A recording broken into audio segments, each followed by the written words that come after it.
Di video spesial kali ini kita akan bahas tentang gimana caranya nentuin target profit dan stop loss. Ya.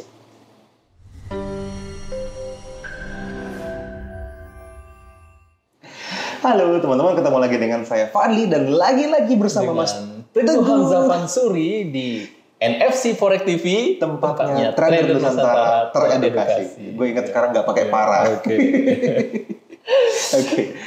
Oke teman-teman, di video kali ini kita akan bahas beberapa poin yang kita baru saja bahas ya, yang pengen kita syuting sama teman-teman semua yang berhubungan dengan seberapa jauh sih target profit layak diambil. Betul. Dan seberapa layak stop loss sebetulnya digunakan dan seberapa lebar sebaiknya gitu ya.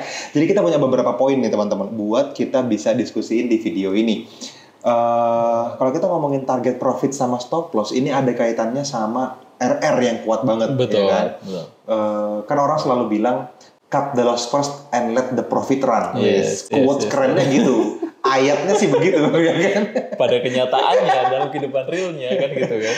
Kebalikannya ya. Loss dibiarin, profit di-cut cepat-cepat gitu ya. Biru. Nah, mudah-mudahan ini bisa mencerahkan ya video ini ya teman-teman, supaya teman-teman tidak lagi ada dari bagian yang kedua ya. Tapi kembali ke pasal 1 tadi yaitu cut the loss first and let the profit run. Kita pengen kalau salah cepet-cepet salahnya diberhentiin. Yes, kalau benar-benar profit, kalau bisa dibikin running sejauh mungkin gitu. Nah teman-teman, catatan kita yang pertama nih. Wah, ini lu tunggu dulu nih. Jadi mudah ya. Gunting batu kertas dong. Oke. Gunting batu kertas. Gunting batu kertas dia telunjuk. Mungkin guntingnya apa?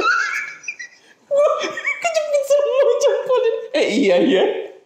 Dia mau gini tapi dia kejepit. Oke, silakan Mas Wadi. Udah lah. Udah menang lah ya. Udah gunting. Kan telunjuk gue digunting potong dong. Oke. Yang pertama teman-teman, kalau kita ngomongin tentang target profit sama stop loss, yang pertama adalah resiko per transaksi. Nah, teman-teman perlu nentuin resiko yang layak teman-teman tanggung, yang mampu teman-teman hadapi, gitu. Per transaksinya berapa sih, gitu ya? Kalau kita di komunitas Forex NFC, rekomendasi awal yang aman, yang nyaman 1% aja dulu per transaksi. Artinya kalau teman-teman loss, kena stop loss, itu sekitar 1% dari total balance atau modal teman-teman semua. Kalau modalnya $1.000, berarti satu transaksi kalau teman-teman SL sebaiknya cut loss atau stop loss dipasang dengan maksimal $10 gitu.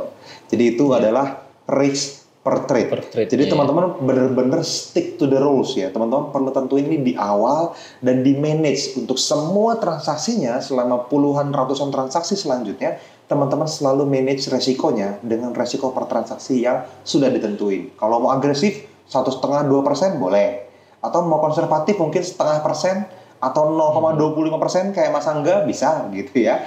Artinya semuanya dicocokin dengan profil resiko teman-teman, tapi mulailah dari yang nyaman dulu. Yes. Gitu. Nomor 2. Oke, nomor 2. Nah, tadi ya. Sweet lagi. Sudah diawali tadi ya. Jadi berbicara tentang target profit dan stop loss tadi ya. Sangat erat kaitannya juga dengan tren, Mas Fadli. Ya kan? Sebelum kita menentukan itu juga kita perlu tahu tren terlebih dahulu untuk menentukan ini kita mau buy atau mau sell kan gitu ya. Yes, mau buy atau mau sell mau jadi harus jelas. Buyer atau mau jadi seller. Buyer atau jadi seller. Nah, sampai di sana ketika kita dapetin, baru kita nentuin. Oke, kalau misalnya kita mau buyer, take untuk profitnya sampai mana? Di situ. Harga TP-nya mau sejauh apa gitu kan. Jadi kalau trennya masih kuat mungkin TP-nya bisa jauh ya. Misalnya kita kan punya tools iTrend tuh.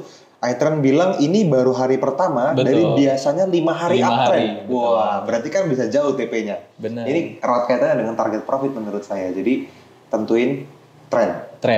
Jadi kalau misalnya pun udah tahu tren tadi kan, kalau ada banyak orang yang nggak tahu tren tiba-tiba buy now sell now gitu kan, bahkan dia nggak tahu. Aku mau ngambil taking profitnya sampai mana itu nggak tahu gitu kan. Nah, betul. Mau ngambil taking profitnya sampai berapa? Bisa jadi hitungan pips mereka mau berapa pips atau mau berapa RR-nya mau 1 banding berapa gitu kan.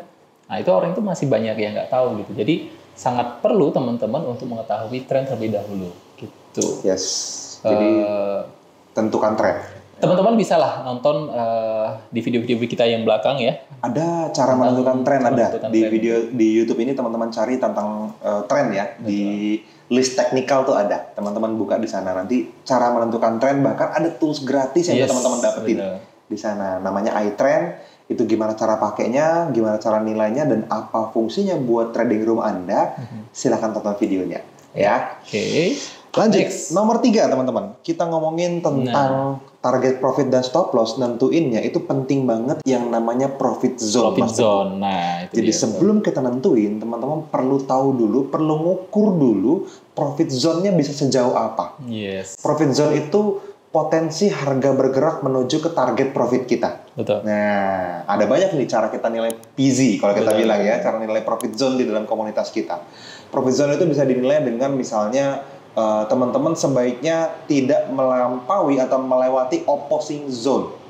Artinya kalau teman-teman punya buy area, di atas ada sell area bagus juga, ini kan berlawanan dengan buy area kita. Sebaiknya target profit buy-nya itu tidak lebih atau sama dengan sell area di atas. Gitu. Sehingga teman-teman punya target profit itu di bawah itu sedikit, supaya ketika harga nyampe ke sana, target profit Anda sudah dapat. Baru setelah itu kalau ternyata sell areanya bagus, harganya akan jatuh gitu. Nah, yang kita nggak mau target profitnya kejauhan, harga floating profit gitu kan, nggak nyampe target profit kita terus turun lagi. Nah, itu berarti profit zone-nya tidak dinilai dengan baik. Teman-teman nggak ngukur sejauh apa harga mungkin akan bergerak gitu. Lanjut. Sip. Selanjutnya adalah menentukan RR, risk dan reward-nya. Risk versus reward, oke. Risk versus reward-nya itu. Nah, risk versus reward yang ideal ya 1:1 udah oke sih sebenarnya Mas Fadi ya. 1:1 oke. Misalnya stop loss 30 pips berarti target profitnya 30 pips juga gitu ya. Jadi sama-sama 30 pips. Nah, kalau 1:2 berarti risikonya adalah 30 pips, berarti taking profit TP2-nya berarti 60 pips. 60 gitu, pips. Kan? Kalau TP3 berarti 30 pips. Jadi RR 1:3 berarti 30 versus 30 pips versus 90 pips. Nah, untuk menentukan RR tersebut makanya teman-teman perlu juga tahu tadi yang disebutin Mas Fadi tadi adalah profit zone gitu ya kan. Menentuin profit zone bisa, kita ada videonya nggak ya tentang bahas profit zone? Cari di YouTube kita ada kok, teman-teman. Ada ya. Ya. Target, cara menentukan target profit kita pernah bahas. Terus profit zone kayaknya sih spesifiknya nggak itu judulnya. Cuman kalau teman-teman ngelihat live YouTube kita gitu ya, kita punya channel ini setiap minggu kita ada live 1-2 kali, kadang-kadang gitu ya, hari Senin, kadang Selasa, kadang Kamis, kadang Jumat gitu. Teman-teman lihat di sana kita spesifik ngajar tentang cara menentukan target profit. RR 1:3 itu apa? Atau kalau misalnya teman-teman memang butuh tersebut ya kan, langsung aja komen ya, nanti biar bisa kita buatin. Boleh. Mau video tentang itu yang lebih dalam gitu ya, mau tanya lebih lanjut boleh. Tentang profit zone, tentang RR gitu. Karena kan mungkin ini buat teman-teman yang belum banyak tahu juga, Mas Teguh kan kalau yang namanya RR itu kenapa sih harus seperti itu? Karena ada banyak nih di luar sana sistem trading yang ternyata gue baru tahu belakangan ini. Kalau mereka punya akurasi tinggi penawarannya gitu, tapi RR-nya jelek. Artinya TP-nya 10 pips, SL-nya bisa lebih jauh dari 10 pips. Ya sering TP wajar. Cuman kan yang kita nggak mau SL sekali makan profit dari berapa transaksi gitu. Iya. Betul. Kebalikannya, teman-teman jelas yang teman-teman mau adalah SL-nya dikit-dikit, boleh berkali-kali SL, tapi sekali profit bisa nutup semua SL, kan enak. Betul. Artinya dengan 50-50 aja, 5 loss 5 profit misalnya. Kalau lossnya 50, profitnya bisa 3 kali 50, 150 kan masih cuan. Yes. Masih profit 100 gitu. Jadi RR ini penting banget. Gitu. Oke.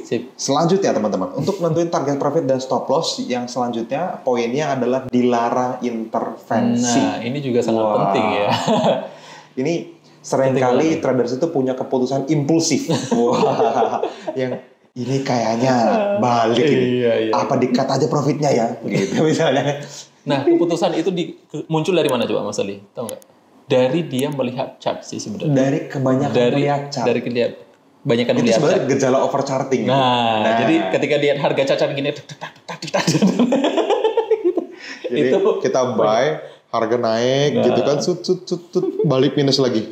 Lebih naik lebih tinggi, wah balik minus lagi. Naik lebih tinggi, hampir nyampe TP, balik lagi sini. Akhirnya naik dikit udahlah, cut aja daripada nanti stop loss kan gitu ya. Bisa sampai final target kan gitu ya. Nah itu jadi sangat penting banget untuk berpegang teguh sama strategi ya, walaupun Mas Teguhnya di sini kita bisa pegang. Berpegang teguhlah pada strategi yang teman-teman gunakan, tradingnya dengan strategi yang sangat-sangat spesifik gitu, supaya teman-teman tidak perlu mengintervensi gitu ya. Lanjut next. Nah yang terakhir ini adalah kalau saya bilang sih journaling juga ya. Journaling itu juga termasuk sesuatu yang bisa buat teman-teman bertumbuh dalam tradingnya ya. Dan ini mahal. Harga yang teman-teman akan dapatkan sebagai ganjaran karena teman-teman rajin journaling mahal banget di masa depan. Nah, ada kaitannya nggak nih sama menentukan target profit dan stop loss? Ya, tentu ada gitu ya kan. Banyak kaitannya. Dari journaling ini teman-teman bisa melihat ternyata kalau misalnya menggunakan buffer zone segini misalnya ya kan, teman-teman review pakai scalper misalnya kan, kalau misalnya pakai buffer zone selebar ini misalnya, ternyata sering SL gitu kan. Bisa, kalau misalnya ditambahin ternyata tambahin satu pip aja, ternyata profitnya lebih besar gitu. Betul. Nah, sangat banyak bisa dihasilkan dari journaling ini. Journaling, karena kan ini aktivitas benar-benar teman-teman catat ya. Dan tidak harus forward test kabar baiknya. Teman-teman bisa back testing juga. Jadi teman-teman bisa gunakan strategi yang sangat spesifik. Habis itu teman-teman tes, kalau chartnya dimundurin, terus kondisinya terpenuhi dan terus dilanjutkan buy atau sell-nya, apakah profit? Nah, itu bisa kayak gitu, mundur ke belakang, lanjutin dikit, TP, mundur ke belakang, lanjut dikit, yang ini SL, terus targeted sampai berapa pun bisa, teman-teman mundur sampai bertahun-tahun ke belakang bisa. Nah, itu enaknya. Dan teman-teman punya jurnal yang pergerakan harganya teman-teman lihat dengan mata sendiri. Apalagi kalau jurnalnya dari forward test. Betul. Forward testnya dari akun real lagi kan. Betul. Itu akan terasa, perasaannya akan terlibat dengan perasaannya. Makanya teman-teman punya keputusan untuk nentuin target profit di bulan depannya misalnya berdasarkan jurnal yang teman-teman catat di bulan lalu, itu berharga banget menurut saya. Teman-teman akan tahu, ternyata TP3 itu walaupun lebih sering SL tapi menghasilkan paling banyak. Betul. Misalnya seperti itu. Itu kan nggak bisa katanya Mas Teguh atau katanya saya, teman-teman mesti lihat sendiri. Makanya penting banget buat journaling. Journaling dengan forward test itu areanya bisa ke bawah mimpi, bisa ke bawah ke besok-besoknya itu akan nempel gitu Mas Wadi. Gitu, kan? Karena tahu ini area yang kemarin itu yang buat SL itu seperti ini. Karena banyak ya dari journaling itu teman-teman belajar banyak hal kok. Dari Anda lebih kenal diri Anda tentang cara ngelihat area ada di mana lokasinya, formasinya, bentuk candle-nya seperti apa, kapan area itu terbentuk, kapan mau diambil, kapan enggak, itu semua bisa didapat kalau di journaling. Ini yang satu-satunya cara yang menurut saya, Mas Teguh, membuat seorang traders bisa punya konsistensi hasil. Kalau loss konsisten, kalau profit konsisten. Tapi konsisten ini kabar baiknya sesuatu yang wajib didapat sama seorang traders. Karena kalau teman-teman masih di zona kebetulan, jadi sebagai data profit, ya, nggak bisa apa-apa. Jadi sebagai data kan, bener-bener sebagai data dan kalau misalnya teman-teman profit tahu sekarang salah kan, gitu. Terus ganti cara daripada kebetulan bener, tapi tetap besok nggak tahu harus ngapain. Gitu. Jadi target profit ini penting banget ngelihat jurnal. Oke. Ada lagi Mas Adi? Itu aja catatan kita, teman-teman. Sisanya teman-teman selalu evaluasi apa yang teman-teman lakukan. Teman-teman berkonsultasi dengan para konsultan edukasi yang kita punya. Sering-sering datang ke live webinar kita ya. Kita bisa ngobrol langsung, teman-teman bisa bertanya langsung. Dan kalau kita live YouTube juga di channel ini, teman-teman sebaiknya subscribe channelnya dan tekan tombol notifnya, karena kalau kita tiba-tiba live, teman-teman bisa langsung bertanya. Gitu. Kasus apapun yang berhubungan dengan trading kita bahas. Oke, itu aja teman-teman. Itu aja. Thank you teman-teman sudah sampai akhir hadir ya, nonton, dan kita ketemu lagi di video-video berikutnya. See you. Bye bye. Bye bye.